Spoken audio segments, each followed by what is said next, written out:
Hello दोस्तों, मेरा नाम है ऋषि मिश्रा और मैं इस चैनल के थ्रू क्लास 10th के स्टूडेंट के लिए गाइडेंस वीडियोस बनाता हूं। तो मैं आज की इस वीडियो में लेकर आया हूं साइंस की डिटेल्ड वीडियो, जिसमें मैं आपके 8 क्वेश्चंस के बारे में डिस्कस करूंगा। तो कौन कौन से हैं वो 8 क्वेश्चन। देखिए, पहला क्वेश्चन है आपको साइंस में क्या क्या और कैसे करना है। दूसरा है कि साइंस में आपको टाइम टेबल कैसे बनाना है। तीसरा है कि साइंस में क्या आपको एनसीईआरटी पढ़नी भी चाहिए या बिना पढ़े काम चल जाइएगा। यदि पढ़नी चाहिए तो कैसे पढ़नी चाहिए। और चौथा क्वेश्चन है कि साइंस के जो न्यूमेरिकल क्वेश्चंस होते हैं वो सॉल्व नहीं होते हैं, तो उनको कैसे सॉल्व करना है। पांचवा क्वेश्चन है कि साइंस में बुक कौन कौन सी लेनी है। छठा क्वेश्चन है कि रिवीजन कैसे करना है। फिर सातवां क्वेश्चन है आपका कि नोट्स कैसे बनाए। और आठवां क्वेश्चन है कि लेक्चर कहाँ से पढ़े। तो आज की इस वीडियो में मैं आपको इन्हीं 8 क्वेश्चंस के बारे में आपसे डिस्कस करूँगा। साथ ही मैं आपको वीडियो के बीच में टेलीग्राम ग्रुप का लिंक दूंगा, जिसमें मैं आपको फ्री मेंटरशिप के बारे में प्रोवाइड करूंगा। तो अगर आप इस वीडियो को स्किप करते हैं तो आप उस पार्ट को मिस कर देंगे और ग्रुप में नहीं ज्वाइन हो पाएंगे। तो इस वीडियो को पूरा अंत तक देखना, वो भी बिना स्किप किए। तो बिना देर करते हुए चलिए वीडियो को स्टार्ट करते हैं। तो पहला क्वेश्चन है साइंस में क्या क्या करना है और कैसे करना है। तो देखिए, मैं आपको 1 बाय 1 बताता जाऊँगा कि आपको साइंस में एक चैप्टर को एक स्टार्ट करते समय से लेकर उसे अंत करते समय तक आपको कौन कौन सी चीज़ें कर लेनी है, जिससे कि वो चैप्टर आपका अच्छी तरीके से स्ट्रांग हो जाए और पेपर में आप उस चैप्टर से एक भी नंबर छोड़ो ना और उसे फोड़ कर आओ। मेरे से इस चैनल का मोटिव यही है कि जो जो स्टूडेंट मेरे इस चैनल से पढ़ते हैं, मेरी गाइडेंस लेते हैं, वो जो भी चीज़ें पढ़ें उसे एकदम पक्की तरीके से पढ़ें, चाहे कम पढ़ें। मेरे चैनल का बैनर भी यही है, क्वालिटी ग्रेटर देन क्वांटिटी। आप कम पढ़ो, लेकिन जो पढ़ो वो इतनी अच्छी तरीके से पढ़ो कि जिससे आप एक भी नंबर ना आपका कटे एग्जाम में। तो आपको इस बात का ध्यान रखना है। मैं जो जो चीज़ें आपको बताऊंगा उसे आपको पेन कॉपी में लिखना है। ये आपका इंस्ट्रक्शन ज़रूर याद रखना। तो देखिए, सबसे पहले आप किसी चैप्टर को मान लो स्टार्ट किया आपने, तो उस चैप्टर का सबसे पहले टॉपिक लिख लो कि उस चैप्टर में कौन कौन से टॉपिक हैं। एक पेज लो, उसमें उस चैप्टर के टॉपिक लिख लो सारे। ये आप टॉपिक कहाँ से लिख सकते हो? ये टॉपिक आप लिख सकते हो बुक से। बुक में खोलो, उसमें जितने भी आपके हेडिंग्स होंगे वो समझ जाओ आपके टॉपिक्स हैं। और उन टॉपिक्स को लिखने के बाद में आप उन टॉपिक्स में से क्वेश्चन बनाओ। 15-20 क्वेश्चन एटलीस्ट एक चैप्टर से बना लो। मतलब कि ये आपको कैसे करना चाहिए कि आपने चैप्टर हेडिंग देखा, अब वो हेडिंग आपको समझ में नहीं आती, ऑब्वियस सी बात है। तो उस हेडिंग के रिगार्डिंग आपको कौन कौन से क्वेश्चन बन सकते हैं उनको पढ़ोगे तो आपको समझ में आएगा वो क्वेश्चन कैसे होंगे जो आपको नहीं पता है। तो आप उन क्वेश्चंस को 15-20 क्वेश्चंस आप बना लो। इन क्वेश्चंस को बनाने का क्या फ़ायदा है, मैं देखिए, जब आप क्वेश्चंस बनाते हो तो आप जब चैप्टर पढ़ोगे तो आपको पता रहेगा कि ये जो क्वेश्चंस है ये मुझे इस क्लास में सॉल्व करना है। मान लो कि सर ने कोई क्लास पढ़ा रहे हैं, उस क्लास में आपको पता रहेगा कि ये क्वेश्चंस मेरा सॉल्व होने वाला। मान लो कि आपका पहला चैप्टर है रासायनिक अपक्रिया समीकरण, तो इसमें आपका आ गया है संयोजन तथा वियोजन क्रिया। आपका हेडिंग था, आपने लिखा है क्वेश्चंस में। तो जब आपके सर संयोजन तथा वियोजन क्रिया पढ़ा रहे होंगे तो आप अच्छी तरीके से सुनोगे, क्योंकि आपको पता है कि मुझे घर जाके इस क्वेश्चन का आंसर लिखना है। तो आप उसे इस क्लास में ध्यान से पूर्वक पढ़ोगे। अगर आपने ऐसा नहीं कर रखा होगा तो आप जब पढ़ा रहे होंगे तो कई बार क्या होता है कि आपका दिमाग कहीं और चला जाता है, आपको वहीं मतलब कि प्रेजेंट नहीं रहता है क्लास में, तो आपको चीज़ें अच्छी तरीके से समझ नहीं आती हैं। तो चीज़ों को अच्छे तरीके से समझने के लिए आपको क्वेश्चन बना के रखना है, जिससे कि जब आप क्लास में पढ़ रहे हो तो आपके दिमाग में ये स्ट्राइक करे कि मैंने क्वेश्चन बनाया है, उसे मैं घर जाकर मुझे पूरा करना है। तो इसके लिए मुझे क्लास को अच्छी तरीके से सुनना है। तो ये सबसे बड़ा फ़ायदा है क्वेश्चन फ्रेम करने का। देखिए, आपने टॉपिक लिख लिया, आपने क्वेश्चन बना लिया, और अब आपको क्या करना है कि जब आपका क्लास होने जाए, मतलब कि आपका कोई लेक्चर होगा, एक ही लेक्चर में तो पूरा क्लास खत्म नहीं होगा।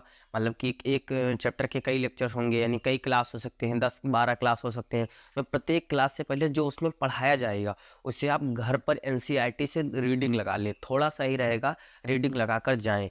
इससे क्या होगा, इससे भी वही चीज़ें होंगी। जब आप एक बार पढ़े रहोगे चीज़ों को और आपको नहीं समझ में आएगा, तो आप जब क्लास में जाओगे तो आपको जब वो चीज़ें पढ़ाई जाएंगी तो आपका दिमाग कहेगा कि ये चीज़ घर पर नहीं समझ में आई थी, यहाँ पर पढ़ लो, और इससे आपकी प्रोडक्टिव लेवल बढ़ेगी। यही सब टॉपर्स के नियम है, यही सब कुछ चीज़ें होती हैं जो टॉपर्स कुछ अलग कर देते हैं। कोई बहुत बड़ा चीज़ नहीं होती है जो टॉपर करते हैं और एवरेज स्टूडेंट नहीं करता। बस यही छोटी छोटी चीज़ें होती हैं जो टॉपर को अलग बताती हैं। तो आपको ये भी सारी चीज़ें करनी है। एनसीईआरटी आपने रीड कर लिया, अब आपको पूरा चैप्टर किसी भी टीचर से पढ़ना है। वो टीचर ऑफलाइन टीचर भी हो सकता है, ऑनलाइन टीचर भी हो सकता है। तो ऑफलाइन या ऑनलाइन कहीं से भी पूरे चैप्टर को पढ़ लीजिए और चैप्टर को पढ़ते समय आप उससे नोट्स भी बनाइए। नोट्स बनाने का क्या फ़ायदा है ये मैं आपको वीडियो में आगे बताऊंगा। कि आपने एक क्लास नोट्स बनाया, क्लास नोट्स क्या था जो टीचर ने बनवाया था, और घर आकर आप एक पतली सी कॉपी लीजिए, उसे आप सेल्फ नोट्स बनाइए। सेल्फ नोट्स क्या होता है, इसमें आपको वो चीज़ें लिखनी हैं जो कि सर ने कुछ इम्पोर्टेंट बताया उसे लिख लो, किसी दोस्त ने कुछ इम्पोर्टेंट बताया उसे लिख लो, कहीं आपने कुछ इम्पोर्टेंट चीज़ें उस चैप्टर्स के रिगार्डिंग पढ़ी उसे लिख लो, किसी बुक में लिखा था उसे लिख लो। ये सेल्फ नोट्स होता है, ये होता है आपके ज्ञान के लिए। कोई कुछ पूछ ले तो आप पीछे ना रहो, उसे आप तुरंत बता दो।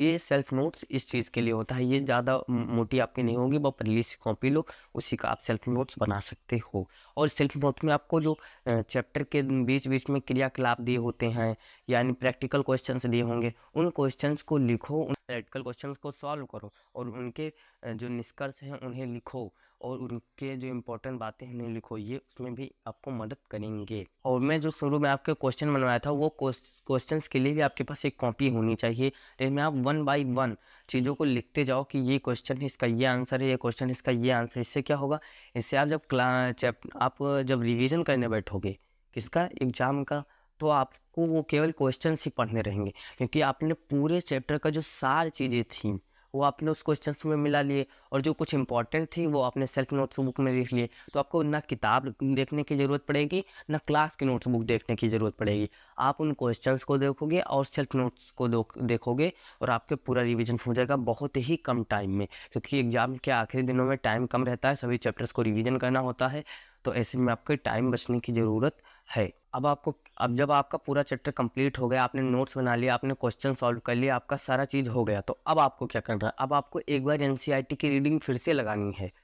एक आपने तो क्लास के दौरान जितना पढ़ाया जा रहा था उतना उतना पढ़ के फिर क्लास ले लिए, आपको ये पूरे का लगाना है, पूरे का एक साथ। इससे क्या होगा, इससे होगा ये कि जो आपको इम्पोर्टेंट बातें थी, जो आपने पहली बार एनसीईआरटी में पढ़ा और इस क्लास में जाके सुना, तो जो एनसीईआरटी की चीज़ें थी वो तो आपने लिखी नहीं, तो वो आपको अब लिखनी है। अब आप जब पढ़ोगे तो, क्योंकि एनसीईआरटी से डायरेक्ट क्वेश्चंस आते हैं, एनसीईआरटी ही वो है जिससे कि आपके बोर्ड एग्जाम में पेपर में क्वेश्चंस आएंगे, तो आपको एनसीईआरटी को तो अच्छी तरीके से पढ़ना ही है। तो इसके लिए आपको क्या करना है, इसके लिए आपको एनसीईआरटी को पूरा पढ़ लो, जिससे कि आपको जो इम्पोर्टेंट बातें हैं वो फिर से लिख लो, और आपको एनसीईआरटी एकदम लाइन बाई लाइन याद हो जानी चाहिए कि इस चैप्टर के इस पेज में ये डायग्राम है, इसमें ये सारी चीज़ें लिखी हुई है, ये आपको पता हो जानी चाहिए। आपको 1 से 2 बार रीडिंग लगाओगे पता चल जाएगा। एक बार रीडिंग तब हो जाएगी जब क्लास से पहले पढ़ोगे, एक जब आप क्लास के बाद में पढ़ोगे, तो आपकी 2 बार रीडिंग हो जाएगी। इस तरह से आपको पूरे चैप्टर को रिवाइज कर लेना है,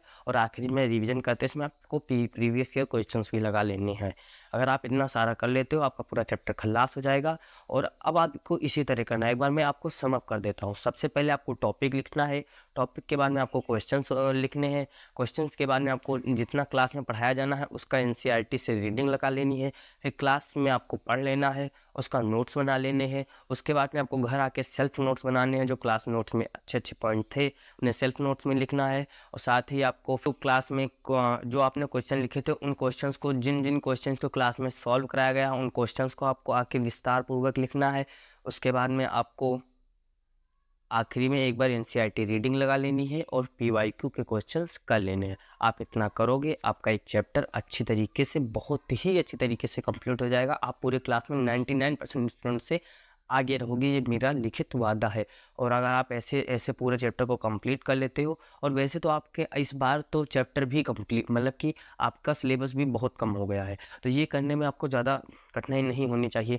क्योंकि जब ज़्यादा कठिन चैप्टर था, कठिन नहीं कहेंगे, मतलब जब ज़्यादा चैप्टर था तब के स्टूडेंट ऐसा करते थे, तो आपका तो कम चैप्टर है, आप तो और भी आसानी से कर सकते हो। ऐसे आपका पूरा चैप्टर लास्ट हो। देखो नेक्स्ट क्वेश्चन, आपका टाइम टेबल कैसे बनाएं। तो देखो टाइम टेबल बनाते हैं कि इतने बजे उठना है, ये सब करना है, ये टाइम टेबल आपको नहीं बनाना है। ये टाइम टेबल किसी का फॉलो नहीं होता है। आपको सोने से, मतलब कि आपको कल, आपका मान लो कि क्लास में जाना है आपको, तो उसे एक दिन पहले आपको नाइट में ये लिख लेना है कि मुझे कल कौन कौन से लेक्चर लेने हैं, कितना आपको पढ़ना है, कितनी देर आपको पढ़ना है, और उसमें क्या क्या पढ़ना है, ये आपको लिख लेना है। और यही आपका टाइम टेबल है, इससे बाहर आपको टाइम टेबल के पीछे नहीं भागना।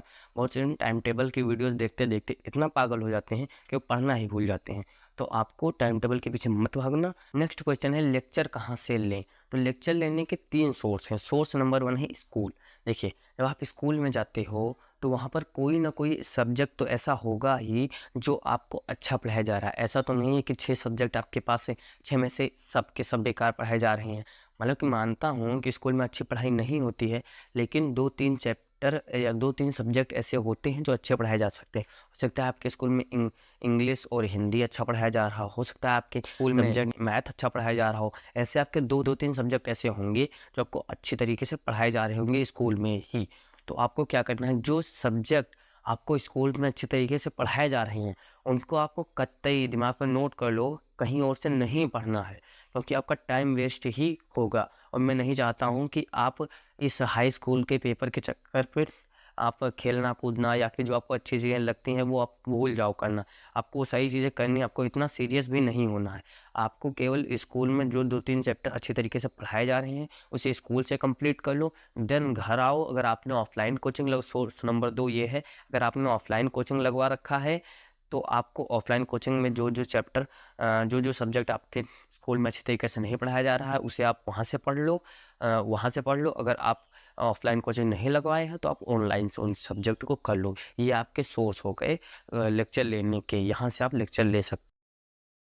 तीसरा क्वेश्चन एनसीईआरटी क्यों और कैसे पढ़ें। तो रीजन नंबर 1 है क्योंकि बोर्ड इससे डायरेक्ट क्वेश्चन पूछता है, तो इसलिए आपको एनसीईआरटी पढ़नी चाहिए।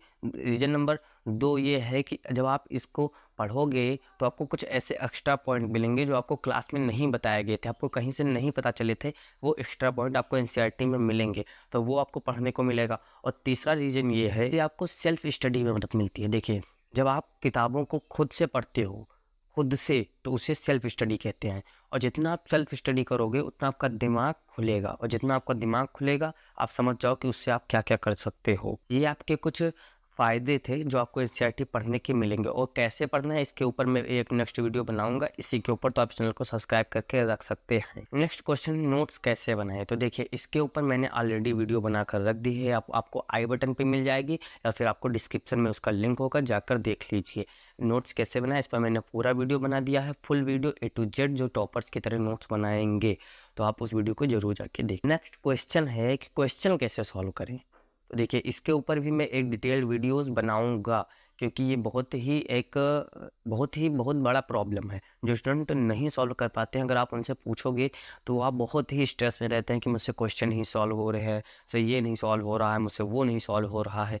तो इसके ऊपर मैं एक बड़ी वीडियो बनाऊंगा, क्योंकि एक वीडियो में छोटी से बता देने से आपका प्रॉब्लम सॉल्व नहीं हो जाएगा।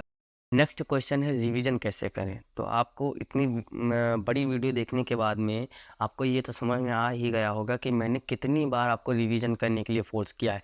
देखिए, आप एक तो आपका क्वेश्चन से रिवीजन हो जाएगा, दूसरा आपको एनसीईआरटी पढ़ने से रिवीजन हो जाएगा, तीसरा आपका नोट्स रहेगा उससे रिवीजन हो जाएगा। तो ये तो कई सारी चीज़ें हैं जो आपको रिवीजन करने में मदद करेंगी और हो चुकी होंगी आपकी, एक नहीं 2-3 बार तो ऑलरेडी हो चुकी हैं आपकी रिवीजन। लेकिन आपका साइंटिफिक मेथड क्या है रिवीजन करने का, एग्जाम से पहले रिवीजन करने का क्या मेथड है, इसके लिए मैं आपको एक डिटेल्ड वीडियोस बनाकर दूंगा। नेक्स्ट क्वेश्चन है बुक कौन सी ले। तो देखिए, इसके ऊपर मैं एक डिटेल्ड वीडियोस बनाऊंगा। ये वीडियो ज़्यादा लंबी हो गई इसलिए मैं इसमें बताना नहीं चाहता हूँ, तो आप कृपया समझिए, इसको मैं नेक्स्ट वीडियो में बताऊंगा। आई होप आपको सभी क्वेश्चंस के आंसर मिल गए होंगे जो मैं इस वीडियोज़ में बताना चाहता था। तो अगर आप वीडियो देखना चाहते हैं टॉपर बनने का प्रोसेस या फिर नोट्स कैसे बनाएं, उन 2 वीडियो को मैं इंड स्क्रीन पर लगा रहा हूँ, आप देख लो तभी जानना।